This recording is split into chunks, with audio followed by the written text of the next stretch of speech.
السلام عليكم ورحمة الله وبركاته. اللهم صل وسلم وبارك على سيدنا محمد وعلى آله وصحبه أجمعين. ازيكم يا اخواتي؟ عاملين ايه؟ يا رب تكونوا بخير. وحشتوني كتير من اخر فيديو صورته معاكم. إيه، وحشتوني. احنا النهارده جايين نعمل اكله خفيفه كده بمناسبه الحر اللي احنا فيه. مش قادرين ناكل حاجه تقيله، الولاد دايما كارهين ان انت تعملي طبخه تقيله او حاجه صعبه او كده، فبيحبوا الحاجات الخفيفه دي.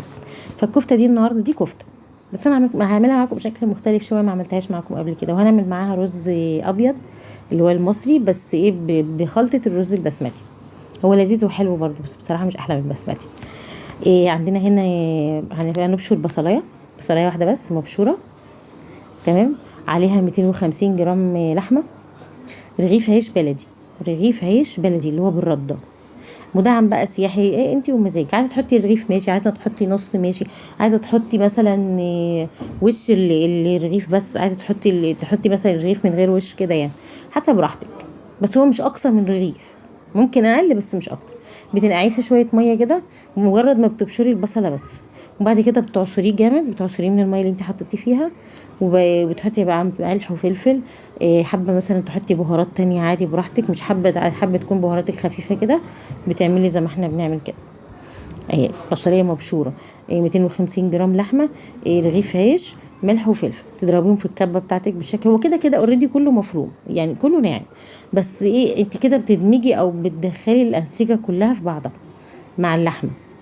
بتطلعيها بقى في الطبق كده، بتحطيها في التلاجة لحد ما تتسمغ معاكي نص ساعة ساعة، مقدار ما بتعملي الرز، لان الكفتة بالنسبة لك ما بتاخدش وقت اصلا يعني، في سواها وتصبيعها والكلام ده كله ما بتاخدش وقت. انا لما بفكر اعمل اكلة زي دي يعني ممكن قبل الغدا بنص ساعة مش اكتر. اه والله مش بتاخد معايا وقت اصلا، علشان كده تبقى يعني لسه سخنة بقى وحلوة كده، وحتى لو كده بيبقى طعمها حلو وهي لسه معمولة. هنا بقى بنفضيها في طبق وبحطها في التلاجة. هنا بتبقى طرية يعني، بتبقى ايه ملزقة معاكي سيكة كده، فبتسيبيها بقى في التلاجة لحد ما بتجمد معاكي شوية، على بال ما بتعملي مثلا الرز بتاعك، وبعد كده ترجعي بقى تصبيها تاني. لازم الرغي ويقطعوني، لازم يقطعوني وانا بسجل الصوت، سبحان الله. هنا بقى بطل معانا الفيديو النهارده هو اللي الخلاط والمحضره بتاعتنا دي. تضربي بقى حوالي بصلتين 3 كده حلوين في الكبه بتاعتك، او تخرطيهم على ايدك عادي يعني، وبتحطيهم بقى في الحله بتاعتك. دول بقى بتوع الرز.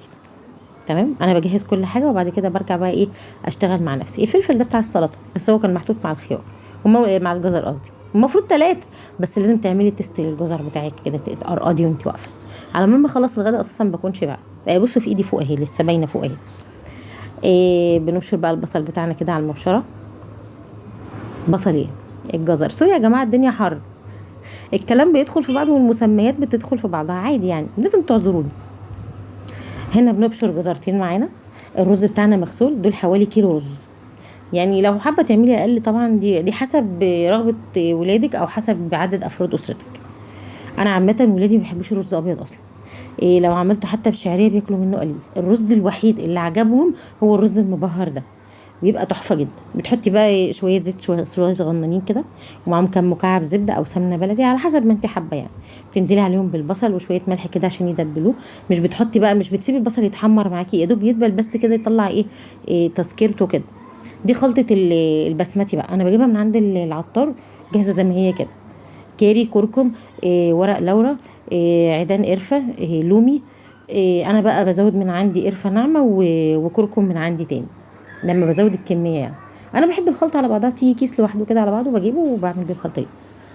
والجزر ده اختياري مش اجباري على فكره، بس انا بحس انه بيدي طعم للرز حلو قوي. تبشري جزرايه او 2 كده، ولو حابه تكتري عادي، حابه تحطي معاه بسله اقسم بالله بتبقى تحفه، بس عندي المفترين اللي عندي مش بيحبوها. بس البسله مع الخلطه دي بجد بتبقى تحفه، بيخلي طعمها لذيذ جدا جدا. هنا بقى بننزل بالرز بتاعنا، بنحط الملح على قد كميه الرز. بتقلبي بقى، بتدخلي كله في بعضيه كده، تخلي لون الرز كله يبقى لون واحد. تنزلي بالميه بتاعتك اول ما بيتشرب. انا عندي صوا كده بحطها علشان قاع الرز من تحت ما يبقاش ملسوع او ناشف شويه يعني، بتخلي سوا الرز معايا موحد، بحيث انه يبقى فوق زي تحت اهو بالشكل ده كده. بتنزلي بقى عليه بالميه، اول ما بيتشرب معاكي او بيشرب ميته، بيبقى فيه يا دوبك نسبه ميه، ولو حتى مثلا 30% كده ميه بقى منه. تقومي جايه بقى حطاه على الصاجه دي، وتسيبيه بقى عبال ما بصبع الكفته وادخلها الفرن، بيكون الرز بتاعي استوى اساسا. اهو كده انا حطيت ميته. اللومي طبعا بتفضل عايمه على الوش كده لغايه ما يشرب ميته شويه. انا علامتي هي المعلقه وهي واقفه كده، علامتي في الرز ايا كان الرز ايه. اول ما يشرب ميته شويه كده بنرجع بقى ايه، نحطه على الصاجه بتاعتنا تاني. نغسل بقى المواعين واحنا بنتكلم كده، واحنا مستنيين الرز يشرب ميته. انا طبعا مش بصور معاكم غسيل المواعين كتير، بس بصراحه قلت بقى يلا بالمره، حاجه سهله كده مش كتير يعني، دي حاجه بسيطه. انا ساعات والله العظيم بيبقى الاكل على النار ويبقى الحوض ده المواعين فيه من اول الحوض لحد الحنفيه فوق. بس انا بطبيعتي اصلا بحب طول ما انا بعمل الاكل بفضي حوضي اول باول، علشان اخلص اكلي يكون اكلي خلصان ومواعيني خلصانه وحوضي نضيف ومطبخي زي الفل. مش بيطلع مني غير الاطباق اللي بقى اللي طالعه من الغدا بس. اهو هي الكبه اللي انا عملت فيها والمبشره وكام طبق كده، حاجات سهله يعني مش كتيره. طول ما انت بتغسلي المواعين بقى اذكري الله، ما تفكريش في حاجه مضايقاكي، ما تفكريش في حاجه كنت نفسك تردي عليها رد. اصل احنا كستات بنحب نفتكر الحاجه اللي ما ردناش عليها الرد المناسب واحنا بنغسل المواعين، وبنمسك اللي احنا ما ردناش عليه بنبهدله بس واحنا بنغسل المواعين بس. لكن بعد المواعين اقسم بالله ما تعملي اي حاجه، بتحسي ان انت بق وخلاص. لا بس كده الحمد لله يعني، بنذكر الله طبعا، صلي على الرسول كتير، استغفري كتير جدا، تشيلي من على نفسك ومن على قلبك هموم كتيره. والله العظيم ذكر الله دوت يعني ربنا يديمه علينا نعمه. الحمد لله على كل حال، وربنا يديم علينا نعمته يا رب. ونعمه الشغل دي اقسم بالله نعمه نعمه بجد، ربنا ما يحرم حد منها. بتبقى حاجه صعبه بجد ان انت تبقي قاعده مش بتعملي حاجه دي. يعني انا لو مش بعمل حاجه بقوم مخترع اي حاجه اعملها علشان اشتغل في البيت. الحمد لله ربنا يديمها علينا نعمه يا رب. لان بجد القعده متعبه جدا جدا، وقله الشغل والفضا دي بجد متعبه. انا لو يوم لقيت عندي مثلا اي حاجه مش عايزه تتعمل بخترع اي حاجه اعملها عشان اشغل نفسي، احس ان يومي بيعدي وانا يعني ايه، عامله فيه حاجه مفيده. وربنا يا رب يعني يقدرنا على اننا نعمل كل التزاماتنا ويدينا الصحه كده، نعرف نربي ولادنا ونعلمهم صح ونشوف كل طلباتهم من غير اي تاثير مننا يا رب. وهنا بقى جينا نصبع الكفته بتاعتنا، بنجيب الصينيه بتاعتنا بالحجم اللي يناسب الكميه اللي احنا عاملينها، بندهنها رشه زيت كده. بجيب الطبق ده يا اما هتحطي فيه ميه البصل اللي انت بشرتيها، يا اما بتحطي فيه شويه ميه عاديه من الحنفيه عادي جدا يعني. بس انا ميه البصل ما شلتهاش، بحب اخليها في الكفته. مش كل كفته بسيب فيها ميه البصل. الكفته اللي مبقاش حاطه عليها اي اضافات خالص زي العيش او البرغل او البروتين او اي حاجه تانية، دي اللي بشيل منها ميه البصل. لكن الكفته اللي بيبقى فيها اي حاجه زي دي بخلي فيها ميه البصل. هنا صبعنا الكفته بتاعتنا، بتحطي عليها بقى معلقتين سمنه بلدي، معلقتين ليا ضاني لو عندك، لو بتحبيها اولادك بيحبوها، اي حاجه. حابه بعد ما تسوي الكفته بقى كده تحبي تجيبي قطعه فحم كده تجمريها قوي على النار، وبتحطيها في نص الكفته كده بمعلقه زيت وتكتميها كويس، كأن الكفته بتاعتك بالظبط بالظبط عاملاها على فحم. مش حابه خلاص بتخليها زي ما هي كده. البقدونس بقى وجماله، انا البقدونس ده جميع تقطيعات الدنيا على البلانشه او غيرها ما جابش معايا اي نتيجه غير اني اقطعه على ايدي كده. وسلطه المشاوي اللي انت بتحبيها، هو طبعا الاكل مش مشاوي بس دي السلطه الخفيفه اللي بتتحب وبتتاكل مع الاكله دي. بتحطي كام معلقه بقدونس من اللي انا فرمتهم دول، لان الباقي بحطه فرشه تحت الكفته. بتقطعي بقى بصلايه رفيع كده، هي القطع كبيره بس السمك بتاعها رفيع جدا، فاهمه؟ بصلايه متوسطه، قرن او 2 فلفل، 3 حبات طماطم. بتحطي مثلا بس التوم، عندي التوم ايه وبصل ايه يا ست، انت متلخبطه خالص كده ليه من الحر، ما علينا. بتجيبي مكعب، انا عندي الليمون عاملاه مكعبات يعني بيبقى رخيص عندي، او مثلا بيبقى عندي مثلا كميه عشان ما ياخدش معايا وقت بقطعه مكعبات كده. بس في الكميه دي انا حطيت نص مكعب بس، لان مكعب بيعادل معايا حوالي 3 ليمونات. بس لا ده انا حطيت كله، ده نص المكعب ده حطيته في حاجه تانية، وانا حطيته كله بيمزز السلطه وبيخلي طعمها حلو يعني. بس هوريكم حاجه تانية انا حطيت فيها نص مكعب.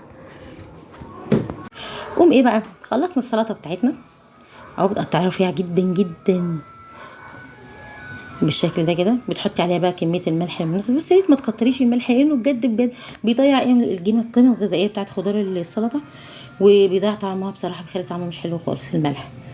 اهو بصي رشه بسيطه خالص، المفروض اساسا انا عن نفسي مش بحبها بملح يعني، بتكفيني مزازه الليمون بس بما اني مش هاكل لوحدي فبعملها تعجب الجميع يعني. بتحطيها بقى في التلاجة عندك لحد ما بتنزل ميه خضارها كده، بتديكي طعم لذيذ جدا. هنا الكفته بتاعتنا كانت استوت، مش بطلعها ناشفه، مش بخليها تنشف تتحمص كده يعني، يا دوبك بتنزل ميتها وتشربها بس بتستوي بسرعه. بنعمل لها بقى فرشه البقدونس دي اللي هي بقيه البقدونس اللي انا كنت مقطعاه. بنفرد بقى عليها الكفته بتاعتنا كده، انا ما عملتش الفحميه بصراحه، مش كلهم بيحبوها برضو. انا بعمل اللي يرضيهم والله عشان ياكلوا. انا كنت بعمل الكفته دي معاها مكرونه، معاها بطاطس محمره او شيبسي. حتى والله يومها كان الجو حر جدا، ما قدرتش ان انا اعمل احمر بطاطس كمان. انا كنت المفروض احمر ما جنبها بطاطس بس ما قدرتش، لان الفرن لما عملت الكفته كان الفرن مخلي المطبخ حر جدا، فما قدرتش بقى ان انا احمر بطاطس كمان. لو انت حابه تحمري بطاطس دي بتاعتك يعني، بس احنا عندنا بالنسبه لنا البطاطس جنب الاكل زي العيش بالظبط، لازم تحمري بطاطس كل يوم. دي بالنسبه لهم بقى اكله احلى من اي اكل. انا عملتها مع فراخ، عملتها مع كفته، هعملها لكم تاني مع فراخ قطع بقى في قلب الرز نفسه، هعملها لكم برضو معاه. هي خلطه الرز المبهر دي بصراحه تتاكل مع اي حاجه، مهما تعملي منه اي كميه ما شاء الله يعني بالف هنا وشفا ما بتقعدش. هنا كنا خلصنا الوجبه بتاعتنا. يا رب يكون كده اكلي عجبكم، يا رب كده ما تنسونيش بدعوه حلوه من قلوبكم، وما تنسونيش بتعليقاتكم الحلوه، وما تنسونيش في اللايكات بالله عليكم، لايك وشير ودعوه حلوه كده من قلوبكم وليكم بالمثل. يا رب، مع السلامه.